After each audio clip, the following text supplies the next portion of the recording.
of Eastern Equatorial State, Narciso Loluke, on Sunday began a chase-away mission of all illegal tribal owners, starting from Gumbo in Juba, dismantling the unauthorized points all the way to Nimule, where goods on transit were being heavily taxed.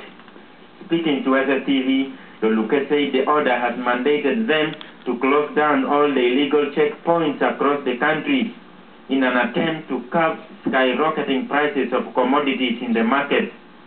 Food and fuel prices have been rising rapidly in the country, prompting the government to pass a resolution seeking to end malpractices in the tax collection system, which has denied the Treasury hundreds of millions of dollars through unauthorized tax collectors.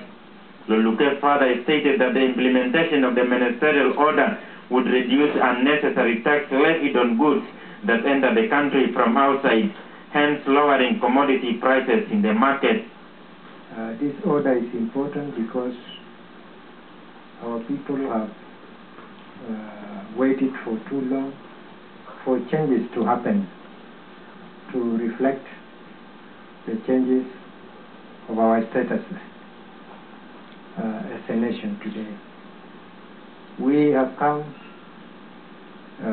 with our colleagues from Central Equatoria because we believe we are mandated to make sure the order is implemented in letter and spirit. Surely our people, especially our community, have suffered the tax burden. And this tax burden is as a result of so many factors. The factors of too many checkpoints on the roads. You find police registering, police in Nimule registering, and they are collecting money. Police at the middle of the road in Pageri registering, and they are collecting money. Police at the Aru Junction, registering, they are collecting some money. Police going to Nesitu site, all the way.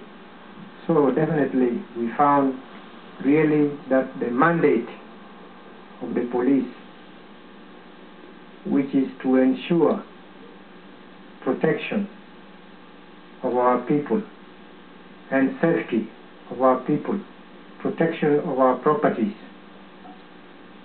and also to enforce the law, is being mixed up.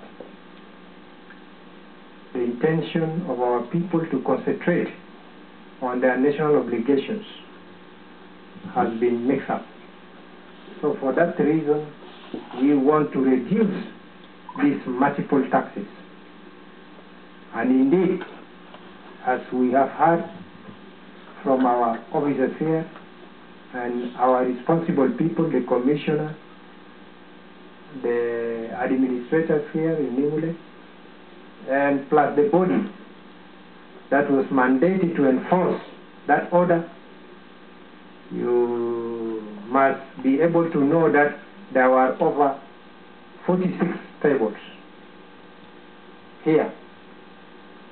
Today, you for yourself as the media, you can be able to ask some of these drivers. I think the situation is now different. They are saying things are moving now faster. And also, they are saying the level of charges that they were charged, different tables, has gone drastically down. And I think this is the process of us reaching at our own goal. The goal that reflects international standards, the goal that reflects our identity as a country, the goal that will enable our officials at the borders to know that they are the mirror and they are the identity of the Republic of South Sudan, the goal to ensure that they operate as per international standards and treaties and protocols, the value of being a South Sudanese. South Sudanese people who are so hospitable to all the aliens and all to our guests. And this is one of the mandates that we want to reflect in this exercise. We have had these meetings with our people so that they inculcate this into their heads. The Deputy Governor, who also serves as Minister of Local Government and Law Enforcement, argued that the notion of big man syndrome should now cease following the independence of South Sudan. He called on the police to safeguard the interests and identity of the country. The elements and the period of a big man syndrome has gone. It has gone. Now it is the question of national mandate. A mandate given to a junior officer. That mandate is to be executed by that person. A mandate given to a different level of government, say to local government, or to the state, or to the center, that one has to be implemented as per law. So those days whereby me as the deputy governor, I decide by my own to bring a table and put here and bring my own relative and put there, or bring the most obedient officer to me so that he can collect to my pocket and some few give to the government, it doesn't have the space today. Today is completely a different environment.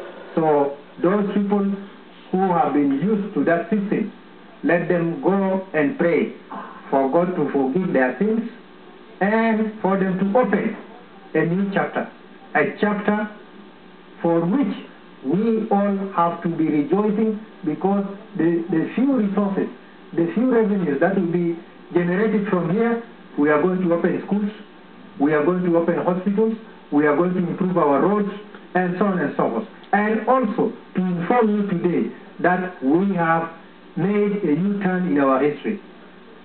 We used to think the oil is everything. No. This is the really source of our revenue. There is an outcry in many cities: hunger, high prices, prices killed or prices fueled. What is that in relation to economy? It is true. When a price is imposed without recourse to other factors, then that price will kill. You all, the business community who are here, if you have your small taboulier or a small shop for that matter, if you put your prices higher, you are killing your own business. And that is what we mean, price can kill.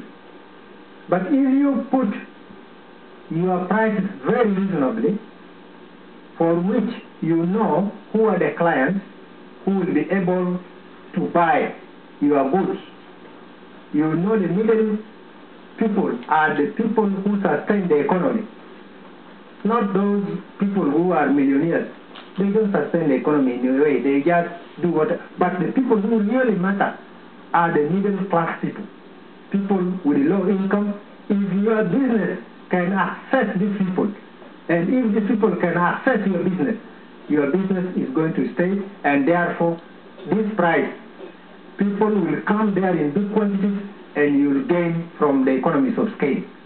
So, but if you increase your price, definitely people will not be able to buy your goods, and then definitely you will die out of business. So it is a matter of competition. We have to compete in order for us to have our better share in the market.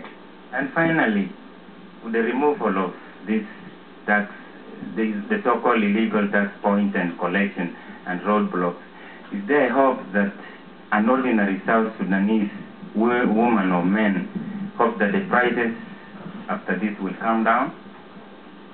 Definitely, as we said, all these traders who are passing through these corridors, whether from Kaya all the way to Bargazal and up to northern Bargazal to Wau, all that we do, if you think that you are a policeman or a policewoman, if you think that you are a taxation officer, you just want to take money from these people, you must know that they are putting in their notes. And then in the end, wherever they will arrive, if they are arriving in western Bargazal or in Warab or in Lakes, immediately they will just calculate how much they are paid all the way. They will put this on top of what is the real price of the goods. And then at the end, they have not really lost anything. It is us who are losing. Because all of you know, we have reasonable rates, like say government officials is maybe receiving per month 1,000 or so, or just 500 Sudanese pounds. With this high increase of taxes, indeed it is a big burden on such a person. We have to pay for our school fees, we have to pay for some health services, we have to pay even for food. So definitely, I believe with these changes, a lot of changes are going to happen, because we are going to spend according to what we can be able to afford. And also, it is a chance. It is not only the tax, but also we as people, we need to produce, especially food. The most important thing is food. If you want to go to my brain, you go through the mouth. It is food. So, food is important. We have to produce our own food as South Sudanese so that we can import other things. But food, we should be able to produce food. Thank God we have been blessed by these rains. We have good amount of rainfall this year. So I believe with these changes, we also have to produce. And altogether, this will bring some kind of balance in our economic activities, including us even having some savings for our future. The Commissioner of the County of Magui, Peter Ochilo, said they have managed to shut down 46 illegal taxation checkpoints in eastern Equatorial State. Several insurance companies and clearing agents have also been closed down at Nimule border point.